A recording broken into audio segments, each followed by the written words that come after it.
Hi everyone, so thanks for joining us tonight. So tonight we are joined by Sarah Wilkinson, who has been using the lasers for a couple of years now in her practice. Sarah's background is a lot to do with physiotherapy and specifically neurological conditions associated with any sort of issues that you'll see in that environment. So Sarah's going to chat you through a little bit about what to look for when treating specific kinds of patients. And she's also going to talk you through maybe why she decided to incorporate an Aconia laser into her practice. So I'll hand you over to Sarah, and as always, any questions, please feel free to just put them in the chat box on the side and we will answer them at the end. But yeah, over to you, Sarah. Hi guys, thanks for joining us tonight. Basically I want to just share my experience of kind of what I use the laser for. I'm a neurological physiotherapist, I just want to kind of run through a few things with you today. Okay, so aims and objectives. Sorry, I'll just move this out of the way. Sorry, I've just got something across my screen. I can't read it across.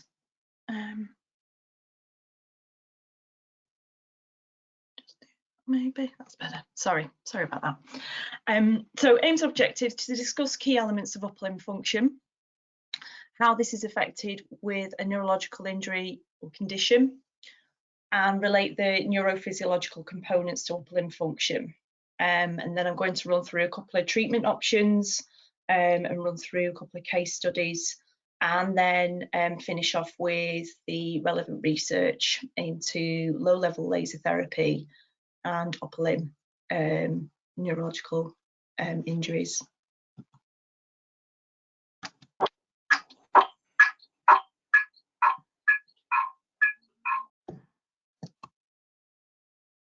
Oh, sorry, my screen's just gone a bit.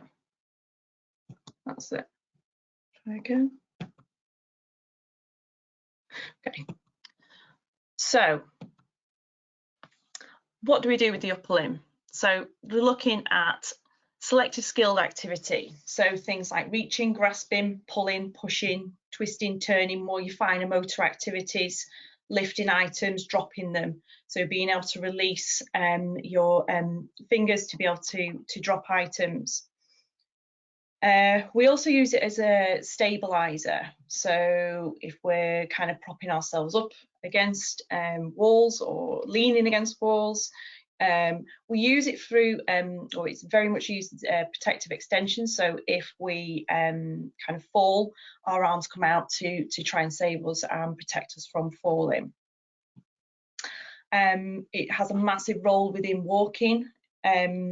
So when we're walking, we're having that interlimb coordination, we're having kind of natural arm swing, which helps with balance, and also we will use upper limb coordination for things whilst we're walking, whilst we're doing things, in order to, you know, if we're reaching to catch something, throw a ball, it's kind of how we work from that perspective. We use it a lot to gesture and communicate. So at the moment, behind the screen, I'm moving my hands around quite a lot. When we're communicating, we tend to have our hands around trying to explain and describe things. We use it for things like hand contact when we're initially meeting people, handshakes, touch, waving, and it also we also communicate quite a lot. You know, it gives a lot. Our upper limb functioning also gives a lot with regards to kind of body language. The other thing I was going to say as well was within kind of upper limb function, we use it quite a bit for touch especially when we're you know, maybe in areas where it's, you know, darker areas, we're reaching around to feel for things, so we use it from a tactile perspective as well quite a bit. Okay, so I'm just going to move this out of the way. Oh no.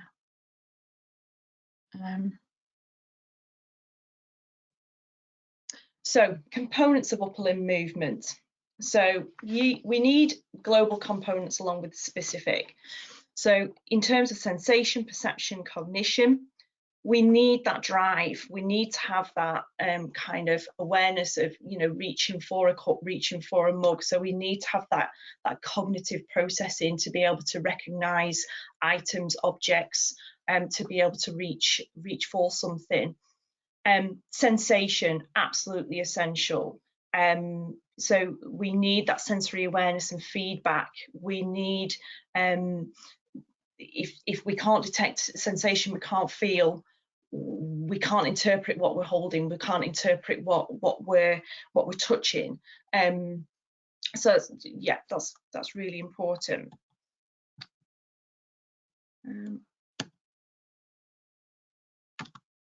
Sorry, that's not. That's it better. Sorry about this, guys. So global postural control and alignment. Posture is really, you know, is key. So in terms of kind of neurological patients, and when we are kind of maybe not as active, we've got one side weakness, we kind of hang and drop down maybe over one side. The postural stability around the shoulder, the alignment of the shoulder is really affected, and kind of how that has an impact on things like being able to function through that side. So postural control is really, really important, and we need to be thinking about kind of how, if people with a neurological injury, kind of how we can support them, how we can give them that stacking, that stability, in order to be able to then move and function with their upper limb. And then relationship between scapulothoracic control and also glenohumeral control is really, really important. So scapulothoracic and glenohumeral control requires significant muscle co-contraction at muscles around the shoulder. So if you think about the 6 movements of the scapula, so you've got protraction, retraction, elevation, depression, and medial lateral rotation at the scapula. So it's really important that we kind of get them kind of the muscles and the stability around the scapula functioning and working together in order to be able to get good upper limb movement. Range of movement control and power. So range of movement again is key. If we haven't got the range into around the shoulder, then you know, we end up having more musculoskeletal problems, joint restrictions, and issues around there, which then can often result in a lot of pain and discomfort. Things like subluxations, if things aren't kind of if we've got a lot of weakness, that can occur, and we're not going to be able to achieve a functional range of movement at the shoulder. Wrist and hand control is really important. So you know, making sure that we've got that stability around the wrist in order to get the hand control and finger movement. And then we're leading on to finer motor control and dexterity. So again, looking at being able to manipulate items, looking at the finer motor qualities of what our upper limb does. So this is just a bit of an example of the scapula and kind of the movement. So obviously the 6 movements and the amount of the muscles that are involved in terms of stabilizing the scapula, and also kind of the muscles involved in terms of when we're moving that arm, and the, you know, kind of relationship in terms of the movement of the shoulder and the movement of the glenohumeral joint. So for example, during abduction of the shoulder, the humerus abducts and externally rotates, your scapula laterally rotates. You know, the kind of the relationship between the two is really key, and also as well looking at kind of you know, the stability, and that the rotator cuff as well can also help stabilize the scapula too. So systems control of the upper limb. So your primary motor cortex adapts output in response to sensory input, and that generates signals to direct movement of the body, controls voluntary movement. Your corticospinal tract is a system for controlling movements that require the greatest skill and flexibility, and connections. It kind of the main role is speed and fractionation of movement. It's also really important with selective digit movement, and it also has a role within sensory discrimination, as it has connections to the somatosensory cortex. So it can also modulate and filter sensory information. The other thing as well that the corticospinal tract, even though it primarily controls kind of more selective digit movement and more fractionation of movement, it also does have, you know, a postural element to it as well. In terms of it controls I think the anterior fibers control more trunk and neck movement and postural control. The cerebrospinal tract, that's deals with more well-learned, more automatic movements. It generally switches on before the movement occurs, and it augments the activity of the flexor muscles and inhibits the activity of the extensor muscles. Okay. The reticulospinal tract, again, it's maintaining the body's balance and makes postural adjustments, along with the vestibular spinal tract. So in terms of it kind of controls muscle tone and reflex activity, and these pathways fit into the pattern of reciprocal inhibition. So, for example, during the contraction of flexor muscles, there's a simultaneous relaxation of the antagonistic extensor muscles. And the sensory systems. So they're providing information, you know, obviously, which influences the appropriate motor output. So if we just go on to the sensory systems here, so the main things that we need to be consider is things like the visual system. So obviously key in terms of identifying items to pick up, placing items down, identifying different objects in terms of size and orientation. So vision is really important. The vestibular system, so looking at postural control, your semicircular canals in your inner ear gives impression of where your head is in space. So again, thinking about your posture and thinking about kind of head position, and making sure that we're giving people the best posture and positioning possible in order to influence the right kind of postural control and balance through the vestibular system. Auditory, so looking at information in relation to the environment.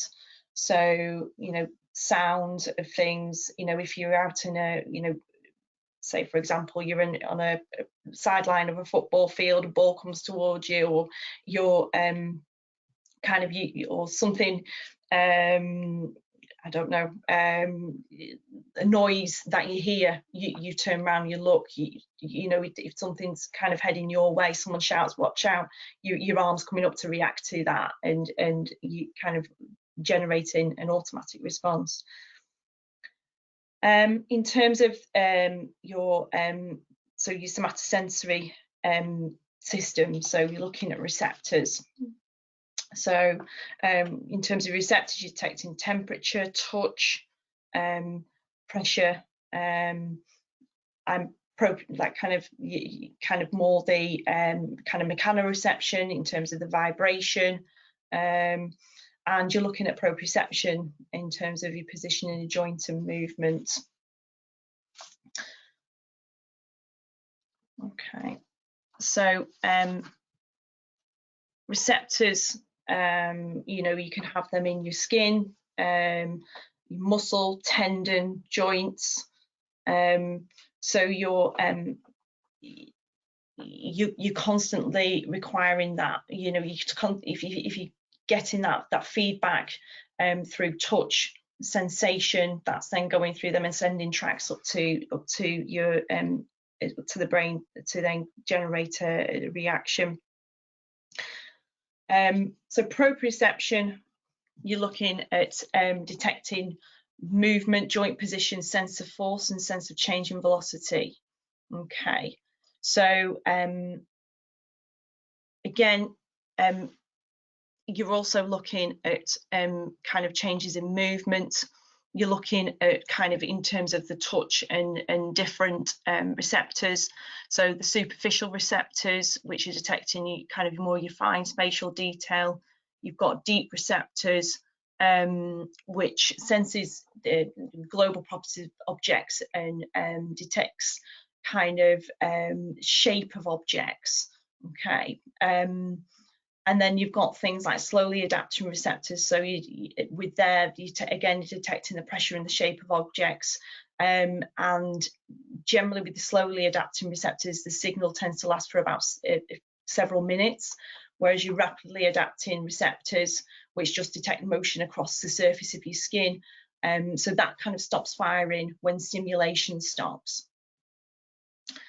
If the stimuli kind of persists without changing amplitude, its intensity diminishes. So again, we're going to move on to it in a little bit, but when we're looking at, you know, kind of patients, neurological patients, and maybe possibly looking at things like splinting, it's making sure that when you are providing splinting, that you're not leaving the splint on for too long, because if you're providing constant contact with kind of the hand or the arm, that kind of your receptors will switch off, and therefore, because they're not detecting anything different, anything new.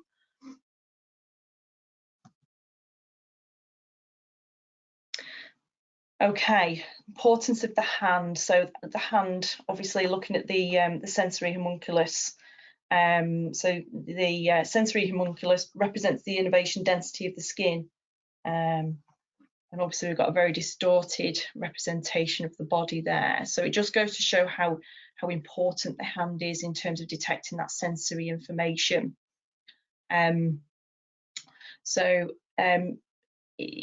You know, when we're treating you know, neurological patients, in terms of whether it's in an acute phase or whether it's more in a chronic phase, it's about trying to get that hand orientated in some shape or form. So whether that's, you know, through contact with the arm of a chair, whether it's through contact with the arm of the table, you know, it's getting that hand doing something. And kind of getting weight over it, or getting someone doing something functional. So you're giving that sensory information, which is through the hand, and it's kind of then leading into the shoulder and into the arm. That's really important.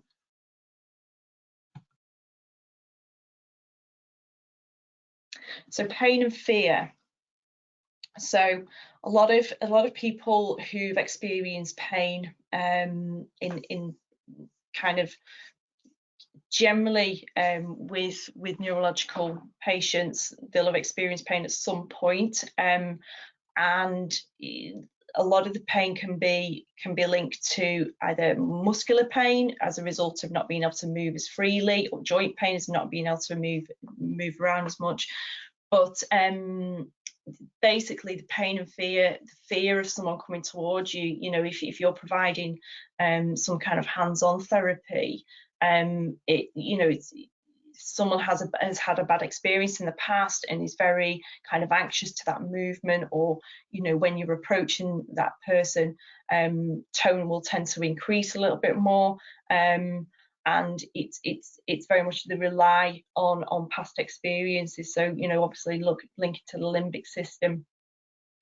And thinking about kind of that memory associated with someone moving my hand, or it was really, really painful last time, so it's going to be painful again, so therefore I'm going to be quite anxious before I start moving the arm. So it's about kind of trying to look at ways of changing that that emotion and trying to and that memory to turn it into a positive one. Okay.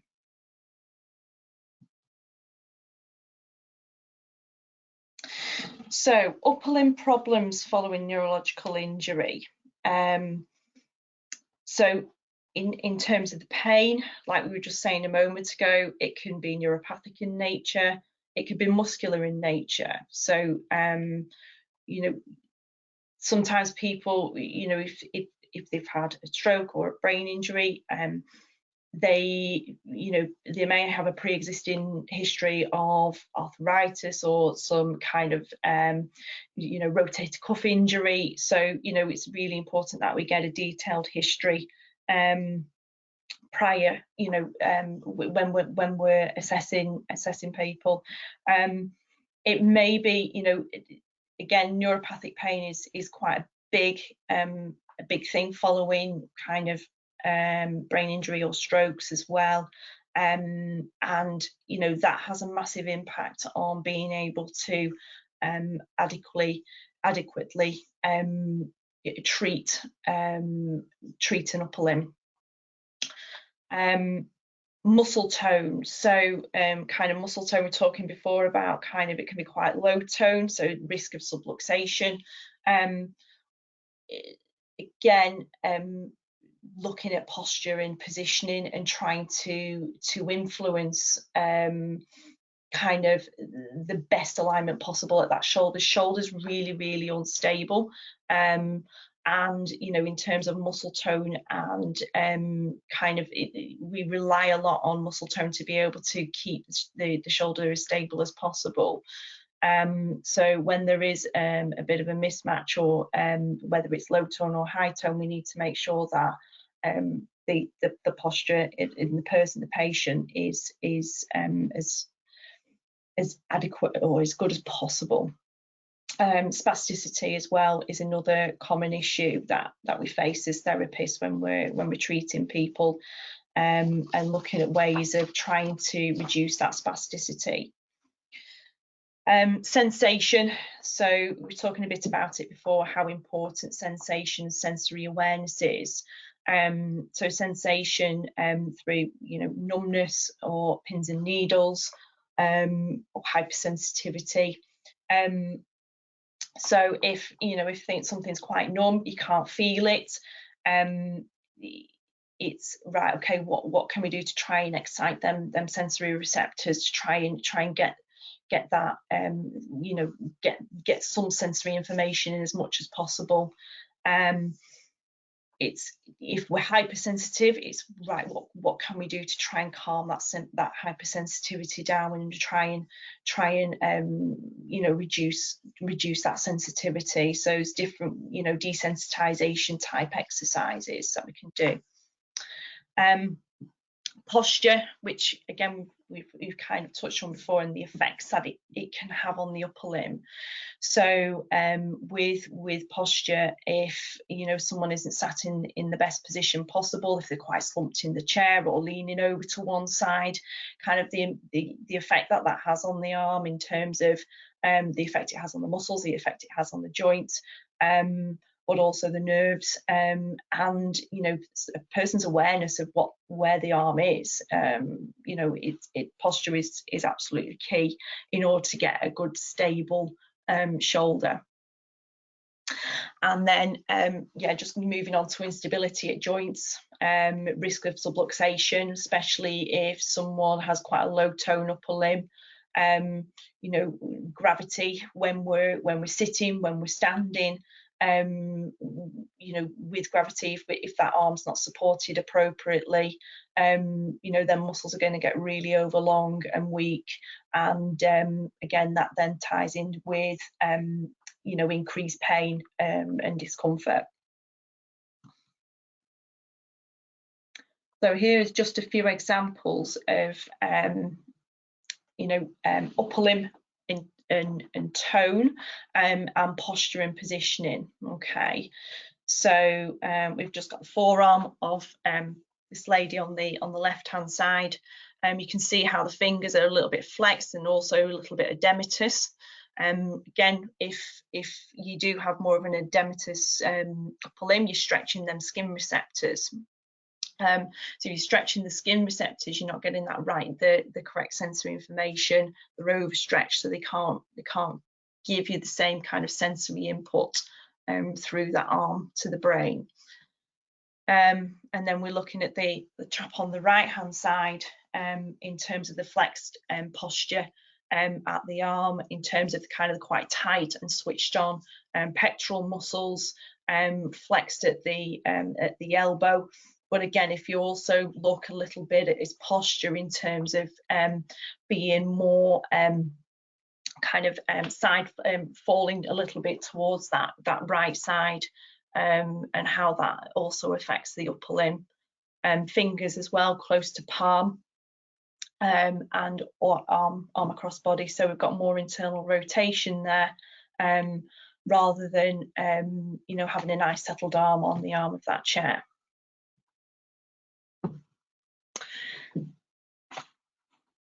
So muscles. So we're looking at skeletal muscles, the dynamic structures, and the main length associated changes. So I'm just going to move this across again. Apologies. Yeah.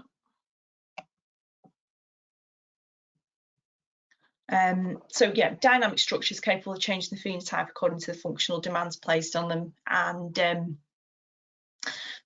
main length associated changes that interfere with function is in a reduction in muscle length and an increase in stiffness. Okay.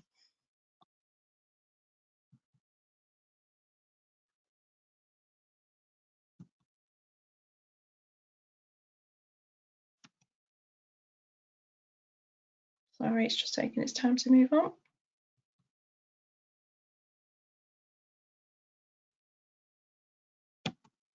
That's it.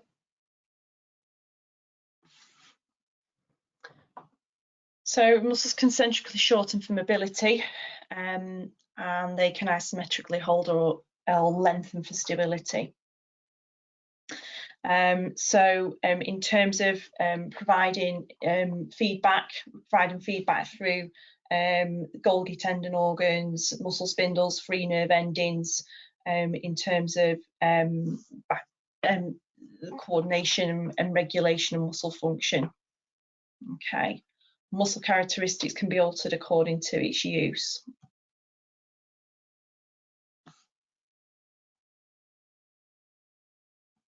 Okay. So the reduced demand in the neurologically impaired upper limb.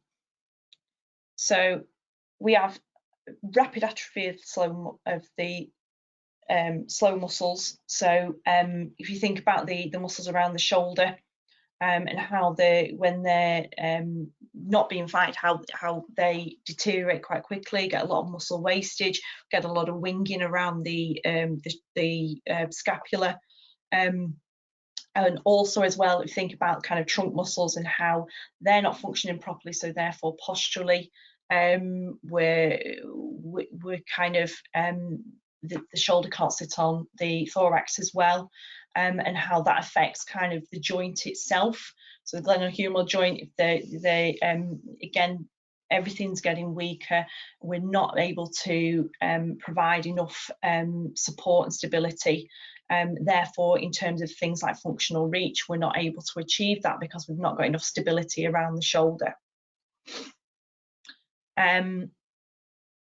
So muscles that are mobilized in a kind of in a more lengthened position.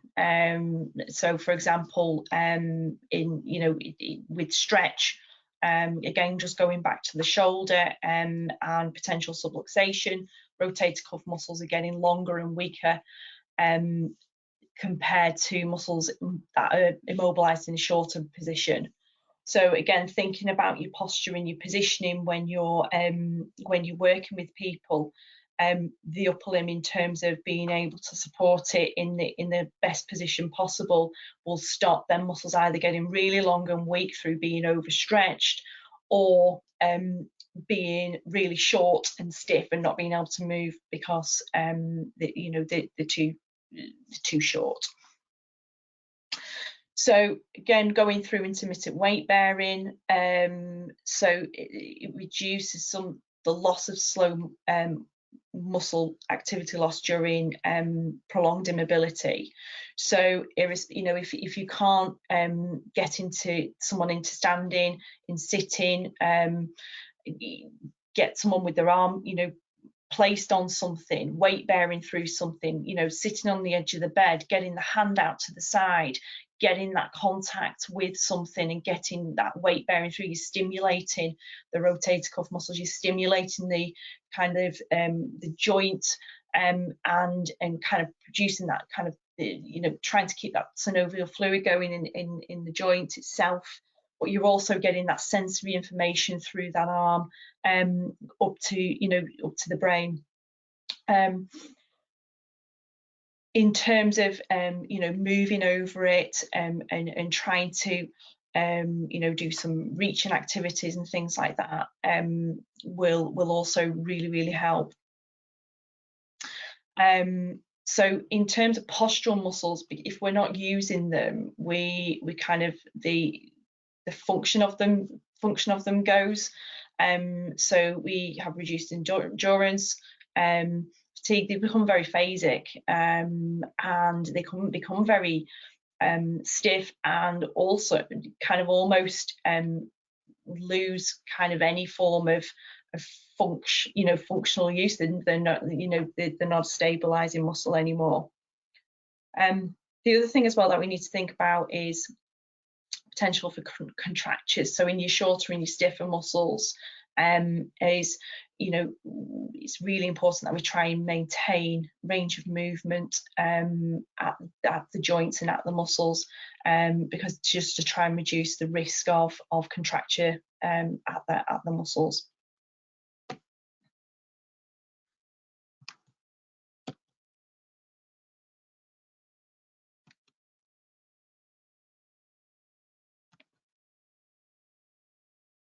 Sorry, it's just taking its time again.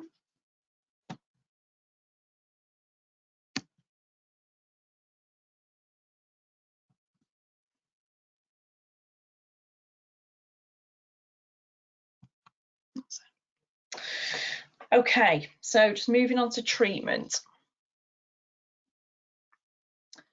So looking at postural control, like I've just mentioned a moment ago, how we can integrate the upper limb through weight bearing activities. So if we're in standing, where can we place the arm when we're kind of working on standing stability? When you're trying to maybe, if you're looking at gait or more stepping activities, what's that arm doing? Is it by the side? Is it kind of quite flexed and kind of not really involved within the movement? So it's really important that we integrate the upper limb into kind of our treatment plans. A lot of people, when you ask them initially in terms of from a goal perspective what they want to be able to achieve, especially if they're not mobile, they generally always say that they want to get up and walk again, and never really think about kind of how returning activity in the upper limb. And again, talking more around brain injury, stroke probably side of things really. I think as therapists, we really do need to think about how we involve the upper limb through kind of use. Yes, they want to get up on the feet again, but it's how we incorporate the upper limb into functional activity and movement.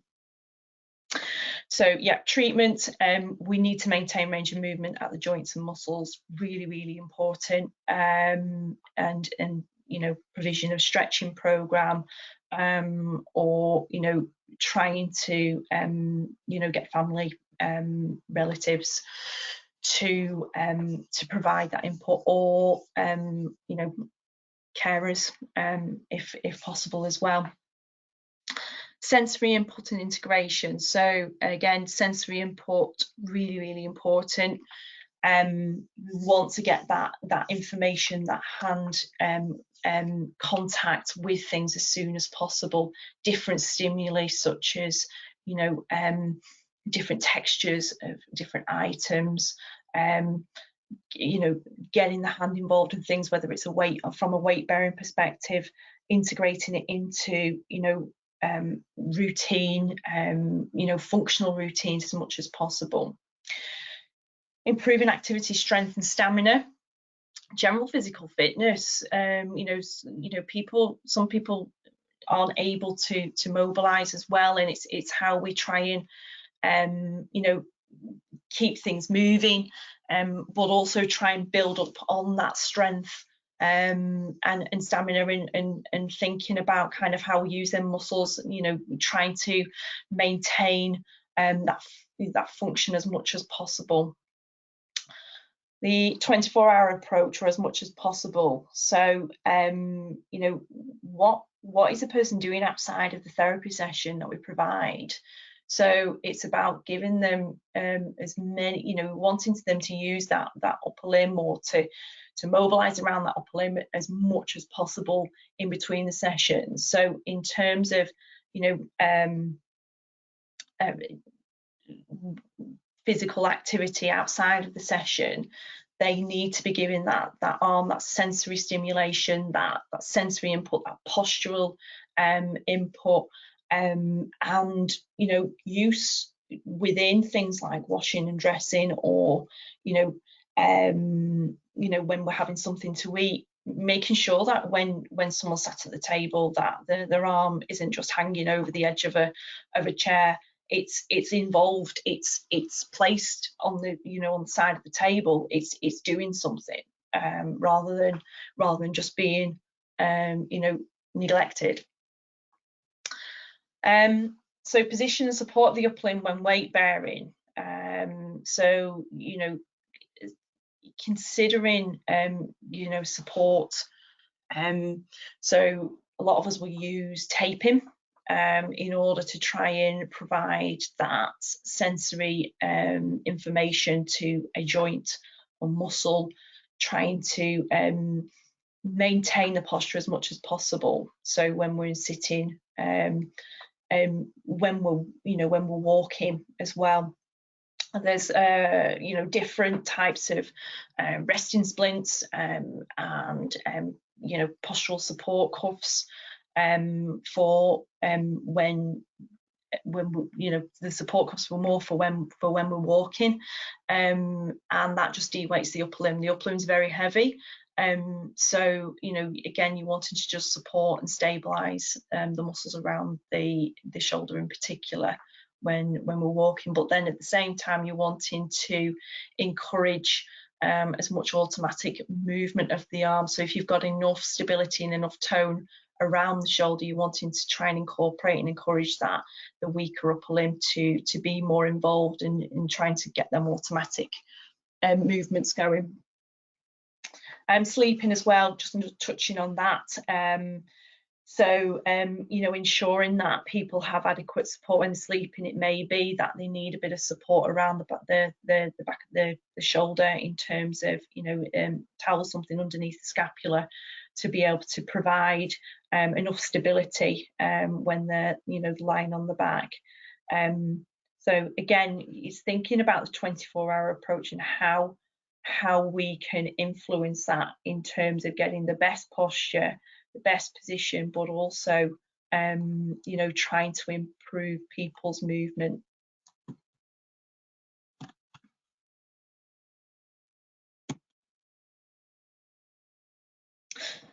So hydrotherapy, yeah, use it quite a lot within treatment. You know, the properties of the water, the warmth of the water, it can be quite nice as well for kind of reducing any sensitivity, any hypersensitivity working in the water. It's quite a, you can work quite hard in the water, but it can also be quite a nice relaxing place to go, especially for people who are quite fearful and quite anxious about moving their upper limb. Low-level laser therapy, so looking at how we use that and how we incorporate that into our treatment, and you know, use of the laser to help reduce some of that sensitivity. So I found it really, really useful for things like desensitization work, and we'll touch on that in shortly when we go a bit further through the slides. But looking at, you know, trying to desensitize the area prior to getting into to handle the upper limb, and you know, found some that it almost accelerates that process.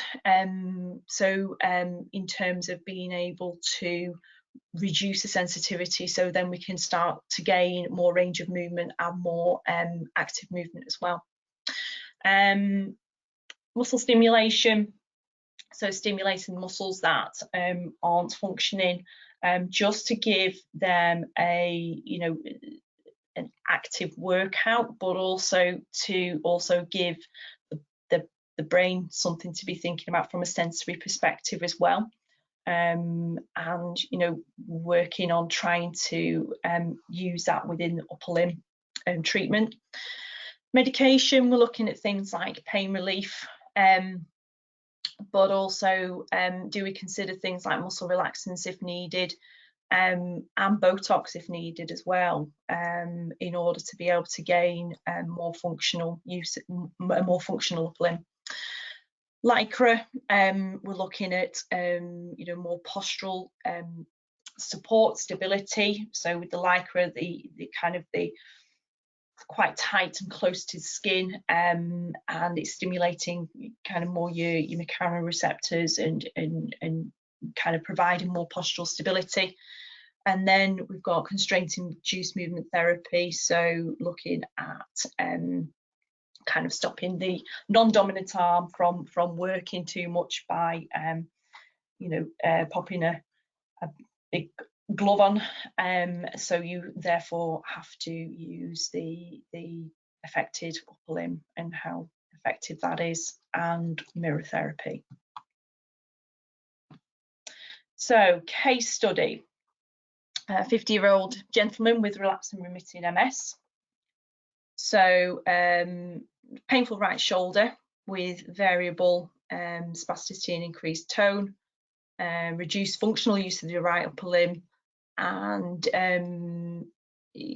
reduced use of the right upper limb, or need to use the right upper limb on transfers, but also as well, as a result of the right upper limb being a problematic upper limb, we're then having problems with the left upper limb because the left arm is being overused for transfers at the moment, and that's then causing more of a mechanical or musculoskeletal pain. And then also as well, lower limb weakness and spasticity, which is affecting the stamina and transfers, and he has variable fatigue as well, which affects him on a day-to-day basis. And you know, sometimes it can be, you know, morning to evening in terms of the fatigue, and how that affects his transfers as well. So treatment wise, so we're looking at mobilization of the limbs, trunk, rib cage to improve postural alignment and symmetry. The other thing that we need to do is kind of, again, 24-hour approach and looking at kind of what he is doing through the day. So providing him with a suitable power chair to help maintain trunk alignment and support, so that if he's got a better trunk stability, then upper limb's going to be in a much better position, posture. Uses standing practice in stand aid to increase the activation of lower limb movement, also trunk activation.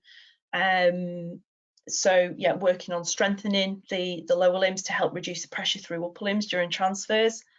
TheraTrainer handbike, so that's looking at more active assisted movement, but it's also looking at trying to maintain fitness and strength as much as possible. So low level laser with this gentleman, we've done quite a bit of work on kind of, again, going in to reduce some of that sensitivity initially around the right upper limb. We've also been using it in combination a little bit with muscle stimulation, so looking at stimulating more kind of mid to lower fibers, trapezius and rhomboids, and then looking at active external rotation with the shoulder, whilst kind of lasering kind of more nerve roots and along into the forearm, which has, you know, had some really positive outcomes. And then hydrotherapy, so looking at his movement in the water, stretches, but also active movement, rotations to help improve the mobility, and to improve things like his standing and upper limb position and alignment. And then taping at the shoulder, more taping his left one actually, the unaffected side, more for kind of musculoskeletal problems, but it also just helps improve that posture, improves that trunk activation, so that then helps reduce the pressure through that left upper limb.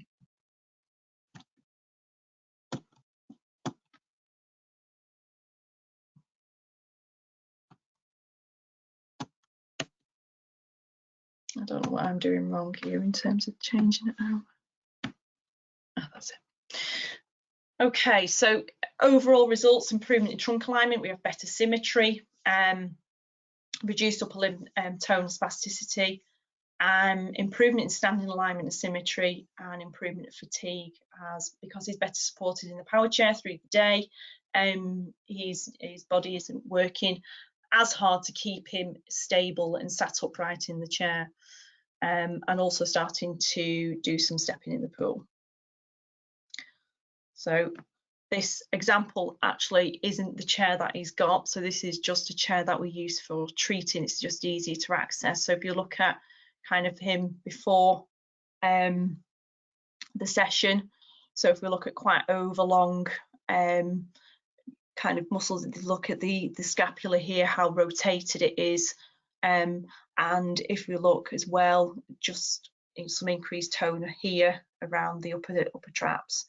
And if you also look further down towards the base of the chair, how much he's kind of almost falling onto that right side, and there's a big gap here between the left side of the trunk and the back of the chair. So after the therapy session, much better, much more supported at the back of the chair here, so kind of accepting that base of support here. Scapula looks like it's in a better position there compared to previous, where we're kind of further around here, and more activation of rhomboids, mid to lower fibers, trapezius. Still got a little bit of elevation at the upper traps there, but I think overall it looks better. So case study 2. So a 70-year-old lady, right-sided weakness, painful and extremely sensitive right upper limb, reduced mobility, and she was basically needing help with all her ADLs. She wouldn't take any pain medication initially, but then eventually gave in to taking paracetamol. So the idea or the thought of taking anything like gabapentin or pregabalin was a massive no-no for her. She just didn't want to take anything. So what we did was we provided that initial low-level laser therapy to help reduce hypersensitivity at the right upper limb. So looking at initially on a pain program with the PL Touch laser, which is a red laser, and and just looked at trying to desensitize the upper limb. We did some desensitization exercises as well, and some really gentle mobilizations of the hand, elbow, and shoulder initially. So initially she was sit-stand with stepping with 4 people, so required quite a bit of facilitation when she was stepping. And we also as well gave families some stretches and exercises to complete between the sessions. So the results was, you know, probably within a couple of weeks we're able to move the arm into shoulder flexion, abduction, external rotation.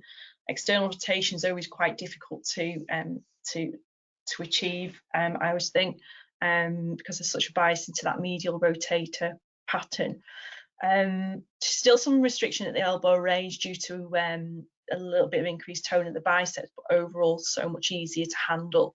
And also as well, when we're treating her now, she's not anticipating that it's going to be painful. So when we're treating her, she doesn't have any pain at her shoulder anymore at all, which is absolutely amazing considering she'd only had paracetamol for pain relief. And you know, with the kind of the stretching and the kind of therapy that we've been given, she's just really worked very hard. Well, she's done really well. So she now sits standing independently. She's able to step and walk with a quad stick and with the assistance of 1. So yeah, she's doing great. But the other big thing, massive thing, is the fact that her mood's improved, because she's not in as much pain, because she feels you know, movement's much freer, because she isn't in as much discomfort, and also there has been an improvement in the communication. So research. So this is just the low-level laser therapy for the treatment of chronic shoulder pain. So it was double-blind, sham-controlled trial. So patients were randomised to the either the sham group with just the laser emitting ordinary red light, or the treatment group with the 635 nanometer red laser. And the treatment lasted 12 minutes, so 12 areas over the shoulder and the neck, with 1 minute over each site. So in terms of the visual analog scale scores, the pain reduced from, well, the VAS scores reduced from 60.2 to 35.1 in the low-level laser group, compared to from 60 to, I think it was 55. Sorry, I can't see on the screen. Yeah. And then there was also noted an improvement in range of movement in the low-level laser group, compared to no improvement in range in the sham group.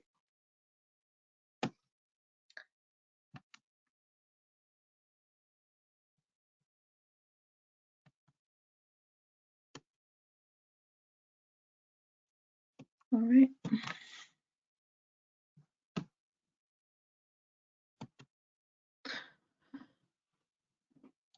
Okay. This next one was just comparison of 2 different types of laser. So the red and the combined red and violet laser, which is the VRL. So they used visual analog scale and range of movement measurements in the shoulder, and what they found was that there was a difference, slight difference in terms of the red. A combination of the red and violet light was superior to the red light alone, and also the range of movement changes at the shoulder was slightly better in the combined red and violet light compared to the red alone. This one's a 2-year follow-up on 35 patients. So they had adhesive capsulitis of the shoulder managed with low-level laser. 50 shoulders were treated, and everyone but 4, all but 4, saw significant improvements. at the end of 8 weeks, a year and 2 years. So, you know, the length of time that, you know, the effects is lasting, you know, is pretty significant there. So this is just more, kind of wanted to finish off with a couple of studies relating more to use in traumatic brain injury and actually laser on the brain. So this was just a closed head injury applied to mice, and laser was applied to the brain 4 hours after the TBI. So initially they noticed no difference between the control group and the laser group at 24 and 48 hours. However, there was significant improvement with the laser treated group at days 5 to 28. So basically stating that it reduced long-term neurological deficits. And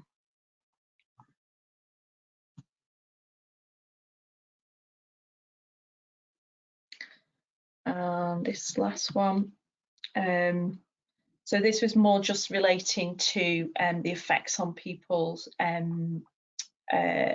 sleep quality and cognitive functioning. So with this one, it was noting the alertness, improvement in the alertness and awareness in TBI patients with severe disorders of consciousness. So they're also noticing that as improvement in cognition and mood. And there's lots of other kind of research papers out there, not necessarily, you know, related also to, you know, conditions like Parkinson's, Alzheimer's. So these are just very, very few. Okay.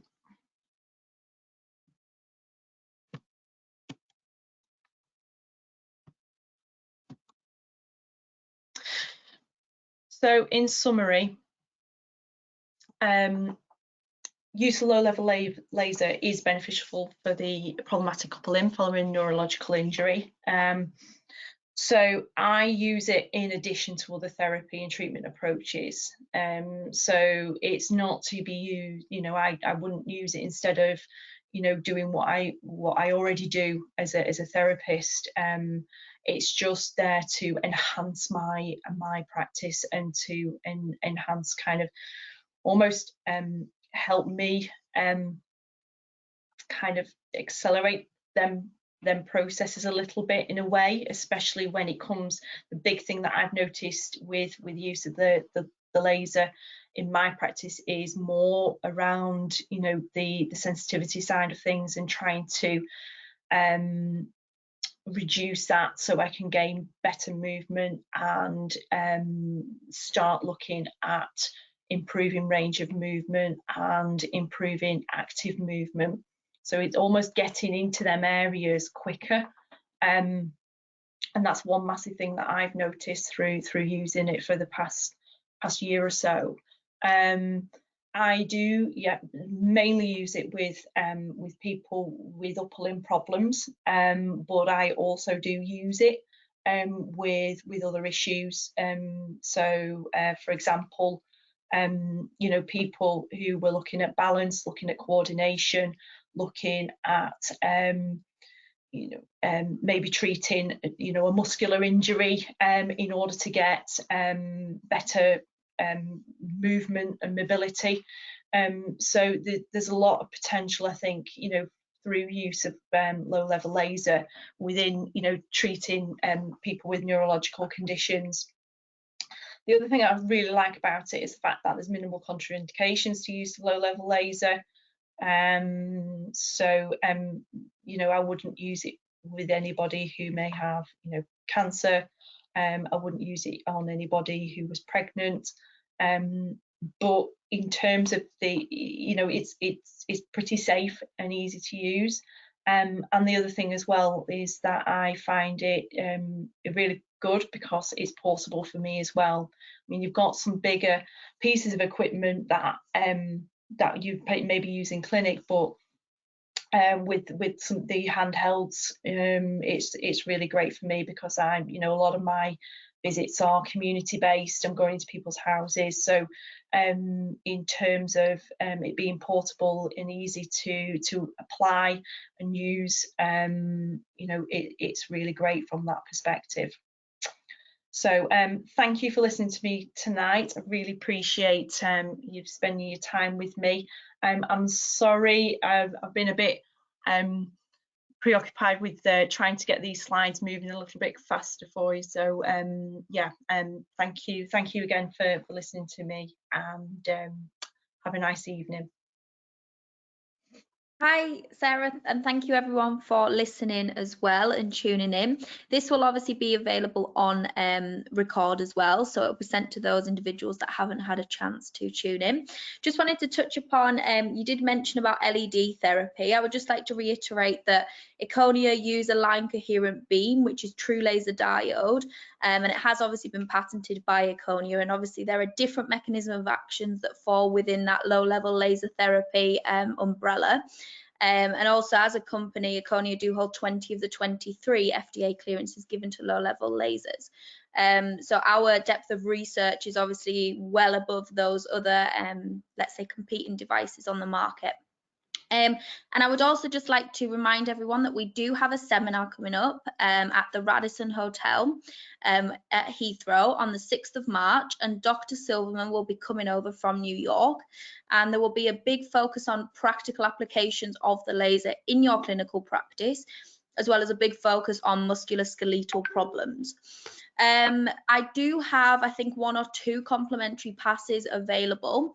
I can see if Simon will give me some more, but I currently just have 2 left. The tickets are usually 75, and we will obviously be delving really into the world of non-thermal laser. So thanks again everyone for attending, and enjoy the rest of your evening. Thanks. Bye.